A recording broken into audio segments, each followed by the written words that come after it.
আমাদের একটা জায়গা নিয়ে আমরা গাছ কাটতে গেছি, তখন সাইফুলের নেতৃত্বে আক্তার, মনি, মসুল এরা আমাদের এলোপাতাড়ি কোপাইছে, আমাদের গাছ কাটতে বাধা দেওয়া হয়েছে, আমাদের জায়গার গাছ আমাদের বাধা দেওয়া হয়েছে। আমাদের স্বাস্থ্য ভাই ফরাত আজাদ এবং শরীফুল ইসলাম এদের জমির গাছ তারা নিজেরা কাটতেছিল এবং ওই স্থলে ওই আক্তারের নেতৃত্বে আক্তারের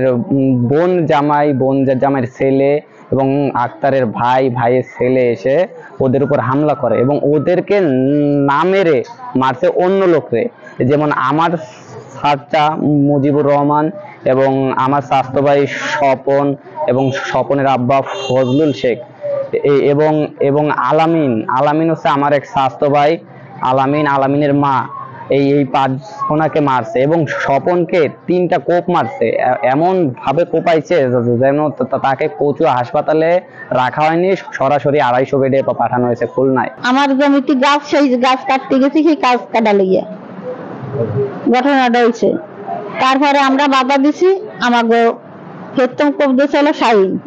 শাহিনের পর মৌসুলের পর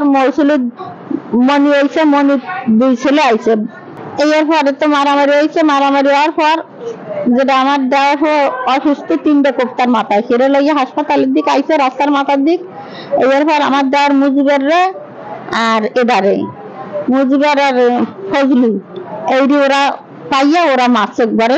2 ধরে ফেলাইয়া সফল রোডের পরে দাঁড়ানো, কিন্তু ওরে কয়জনে আসে বাড়ি একটু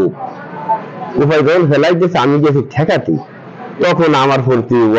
ওই ঝামলা আমার মারিয়ে দৌড়ে কোপাইও আমার দাবড়াইয়ে ধোয়া খালি উঠতেছে। ওদের শত শত লোক ছিল দাঁড়ানি,